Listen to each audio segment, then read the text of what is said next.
Bienvenidos.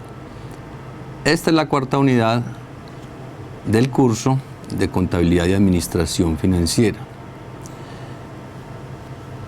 En esta cuarta unidad miraremos los aspectos legales y tributarios de una empresa.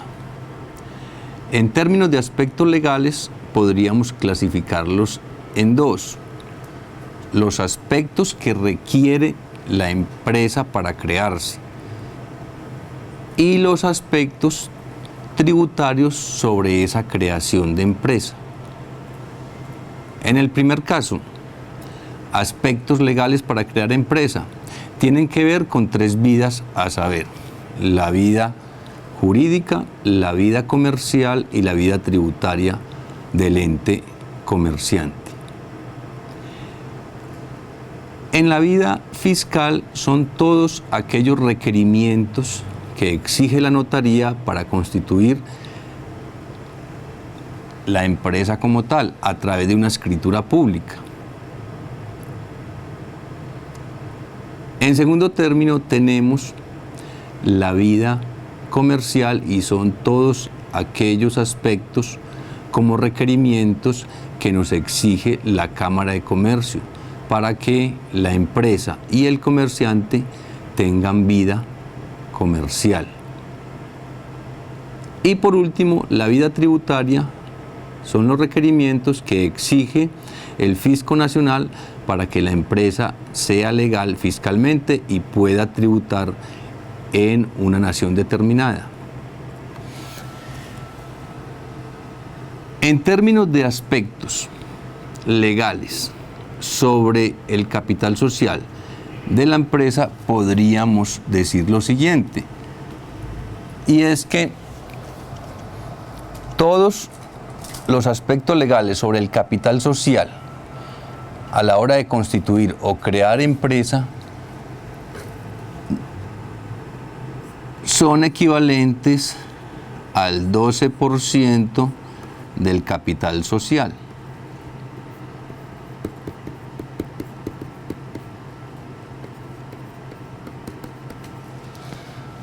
¿Cómo así que el 12%? Sí, es el 12% que se tenga destinado como capital de trabajo. ¿Qué es capital social? Son todos los aportes que dan los socios para determinar el capital de trabajo. Sobre eso hay que pagar el 12% en la gran mayoría de tipos de empresa en Colombia. Pero hay una que se nos sale de ahí y son las famosas empresas SAS. Para las SAS, empresas simplificadas de acciones, tenemos que hay unos valores fijos que no cambian independiente del capital social. Y el único que cambiaría sería nomás el registro en Cámara de Comercio según el capital que se vaya a invertir. Pero la base está dada en el 0.7% sobre ese capital de trabajo. ¿Qué tenemos acá? Podemos hacer un ejercicio. Vamos a suponer que una empresa SAS constituye su sociedad basada en 100 millones de pesos.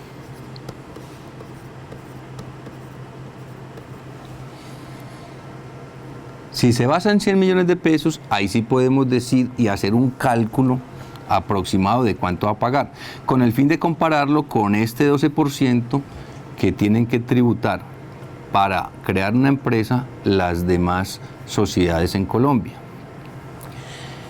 Si el capital es de 100 millones de pesos y la base es de 0.7, estamos hablando de aproximadamente 700.000 pesos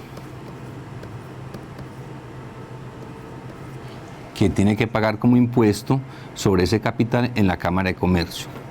Sumados los valores fijos, el valor variable según el capital, nos da aproximadamente un valor total para pagar por la creación de empresa de aproximadamente 808.200 pesos. Diferente a si le aplicamos el 12% en otro tipo de empresa que no sea SAS sobre los 100 millones de pesos. Y sabemos que el 12% sobre 100 millones de pesos serían 12 millones de pesos. Entonces miremos la gran diferencia entre lo que es una empresa constituida como SAS y otro tipo de empresa. En estas empresas del 12% estarían los grandes contribuyentes, empresas o macroempresas que no pueden figurar como SAS. Ahora, en términos de tributo en Colombia, tendríamos que clasificar a las empresas bajo dos modalidades: los contribuyentes y los no contribuyentes. Los contribuyentes, hablaríamos que un contribuyente en Colombia puede ser persona natural o persona jurídica que realice transacciones comerciales y que generen impuestos. A estos señores o empresas se le van a llamar contribuyentes. Mientras que los no contribuyentes no los podríamos clasificar como personas naturales y sociedades o persona jurídica, sino que serían aquellas empresas que por su régimen especial no pueden realizar acciones para retener impuesto. Estas empresas entonces serían empresas que no contribuyen, es decir, no recogen impuesto para declararlo ante la DIAN. Siguiendo en ese orden, ahí sí podríamos decir que los impuestos en Colombia están ordenados bajo dos clasificaciones. La primera, de orden nacional. Son aquellos impuestos que se cobran a nivel nacional. Un ejemplo de él es el famoso IVA. Y el otro sería el de orden local, pero que a su vez lo podemos dividir en distritales,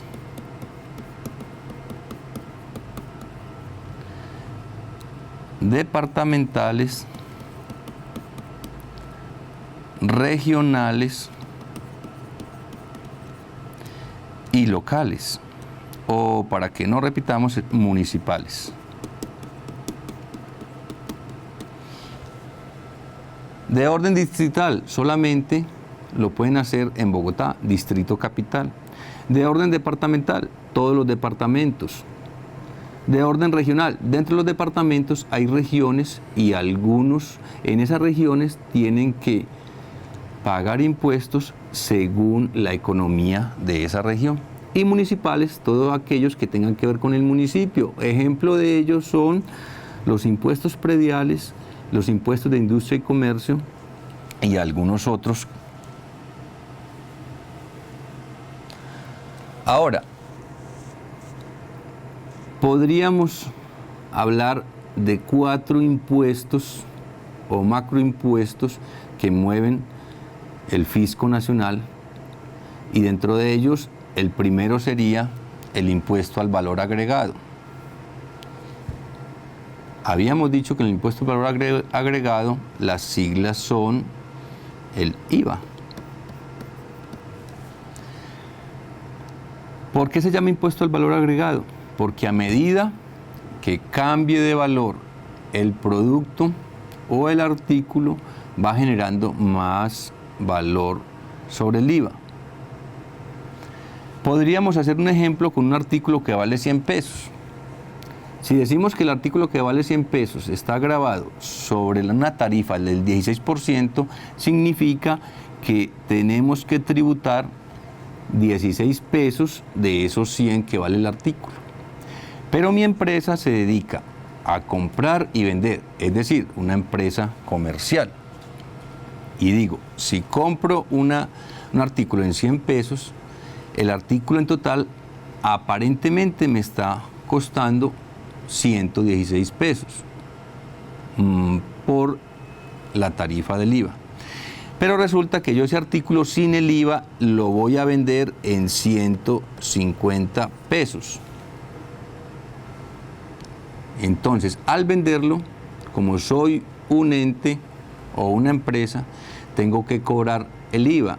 Y al cobrar el IVA sobre la tarifa del 16%, esos 150 pesos me generarían más o menos 24 pesos. ¿Por qué digo más o menos? Porque esos 24 los cobro yo, pero ¿qué hago?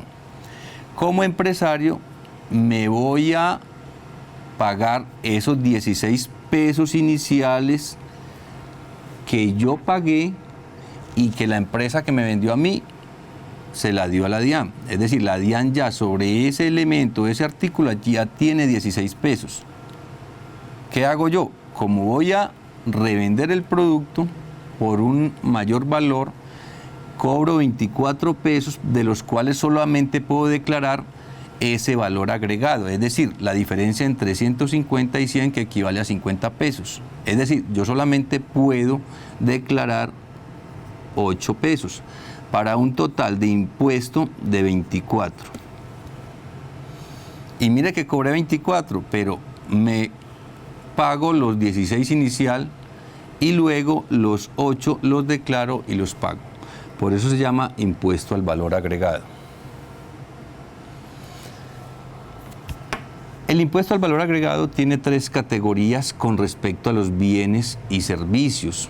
Y hay bienes y servicios gravados, es decir, que el Fisco Nacional los grava para que se pague una tarifa. Más adelante vamos a hablar de las tarifas. Esa tarifa le da un mayor valor al bien o al servicio. Hay otros bienes que son excluidos, es decir,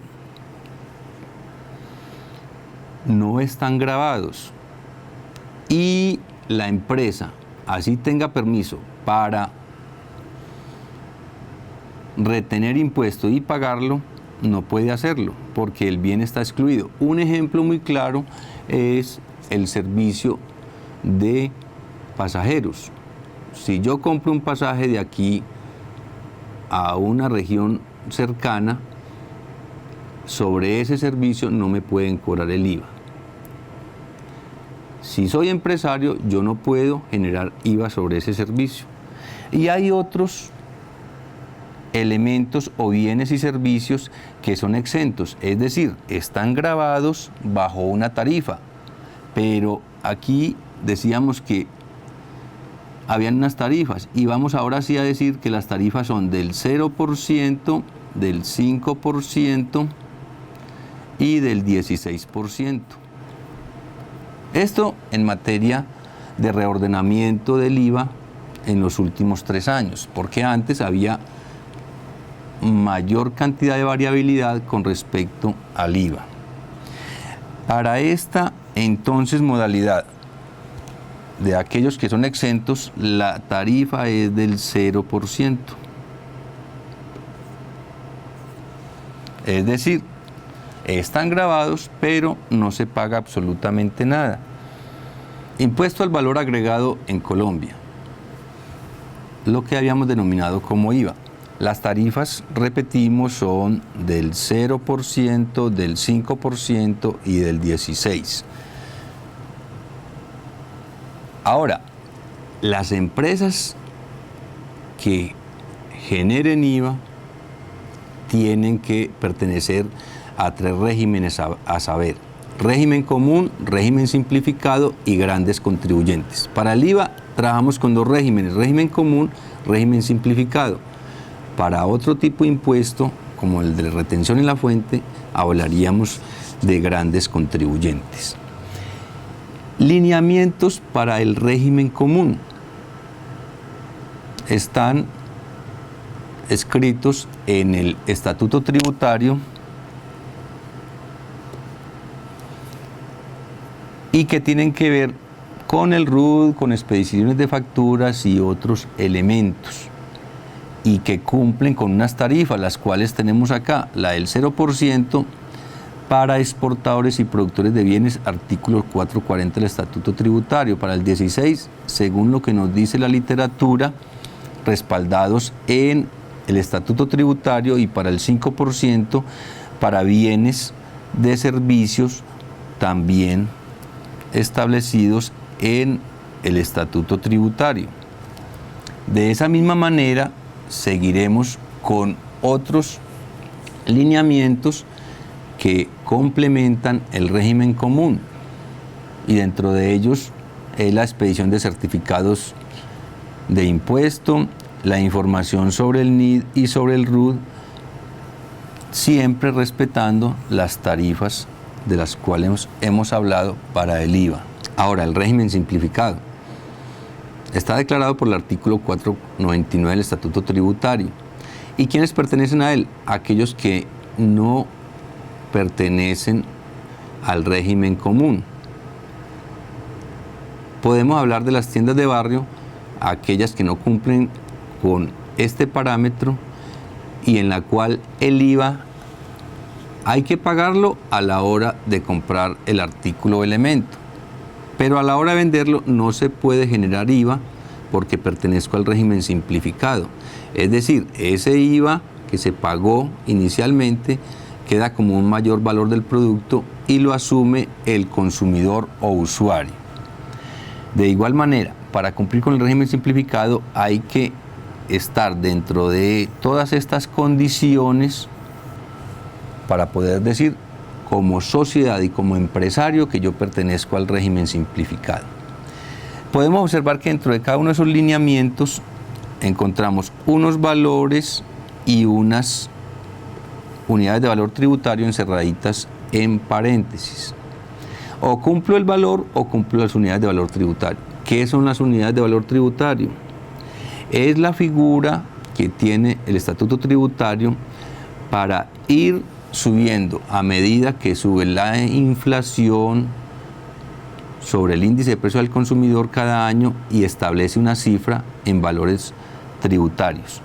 Observemos que para el 2015 teníamos que la unidad de valor tributario estaba cotizada en pesos sobre 28.279. Para el 2016 subió. ¿Y cómo subió? Gracias al porcentaje del índice de precios al consumidor. Y ya para este año se puede hablar de unidades de valor tributario equivalentes a 29.753 pesos. Otro impuesto es el impuesto de renta y complementarios. Impuesto de renta. Toda persona natural o jurídica puede declarar el impuesto de renta. Las personas naturales pueden declarar bajo 3 condiciones. 1, por el capital que tenga. 2, por las propiedades. Y 3, asalariados. Para los asalariados deben de generar por lo menos que sus ingresos provengan del 80% del total de ingresos. Es decir, solamente puede haber un 20% de una condición extralegal. Un servicio adicional que preste el empleado sin un contrato laboral equivaldría a un 20% para poder cumplir con este parámetro. Y como segundo, que esté dentro de los rangos mínimos para declarar impuesto de renta. En Colombia el rango mínimo para declarar como asalariado está en aproximadamente 4.200.000 pesos, más o menos bien contados. A partir de ahí se genera el impuesto a la renta. Pero eso no quiere decir que yo solo puedo declarar impuesto de renta cuando gane más de 4.200.000 pesos. Yo tengo que declarar impuesto de renta desde el mínimo. ¿Qué pasa? Que en ese rango del mínimo, los 4.200.000, declaro pero no pago. Cuando sobrepaso ese rango de 4.200.000, empiezo a generar impuesto de renta. Como impuesto de timbre, tenemos que se practica sobre los documentos públicos y privados que se desarrollen en una condición comercial. Y estos obedecen a 4 factores. El sujeto activo es aquella persona que presta o paga a la nación sobre un derecho. El sujeto pasivo se atribuye la realización de un hecho generador, es decir, una transacción comercial a través de un documento. Los contribuyentes es el deudor o sujeto que resulta afectado económicamente y gravado con un impuesto. Y por último, podríamos decir, la responsabilidad del impuesto de timbre tiene que tener un hecho generador o cuantía. Esa cuantía, para poder pagar impuesto de timbre, tiene que superar las 6.000 unidades de valor tributario. Es decir, cuando yo establezco o creo una empresa y genero documentos, si mi capital social supera las 6.000 unidades de valor tributario, tendría que generar el impuesto de timbre. Y por último, podríamos solamente retomar como lo más importante, el último sería la retención en la fuente. La retención en la fuente, desde que empezamos con la charla, hablamos de que es un impuesto. No, la retención en la fuente no es impuesto, es un anticipo al impuesto de renta. Como bien se sabe, el impuesto de renta se genera anual, se declara anual y se paga anual. Mientras que la retención en la fuente, como anticipo, la empresa responsable de retener este impuesto tiene que pagarlo mensualmente. Es decir, si yo soy gran contribuyente, para poder pertenecer a ese régimen de gran contribuyente, tengo que cumplir con unos parámetros que establece el estatuto tributario. Y si soy gran contribuyente, yo puedo hacer cualquier tipo de retención como empresario. Pero eso no significa que nosotros como personas naturales no paguemos la retención en la fuente. Ejemplo, si yo tengo una relación con un gran contribuyente y le genero un servicio, cuando yo vaya a cobrar ese servicio a ese gran contribuyente, él tiene la potestad de deducirme, según una tarifa de servicios, un porcentaje atribuibles a la retención en la fuente. Si yo soy el que le cobro a ese gran contribuyente, yo no puedo cobrar la retención en la fuente. Ahí queda muy claro. Nosotros como personas naturales pagamos, mas no retenemos. ¿Quiénes retienen? Los grandes contribuyentes en Colombia. Y la retención en la fuente está basada sobre una tarifa que establece el estatuto tributario para bienes y servicios. Eso en materia de aspectos legales de creación y aspectos legales de tributación en Colombia. De todas maneras, en los foros podemos seguir discutiendo más sobre el tema y ampliando más los conceptos. Gracias y hasta la próxima.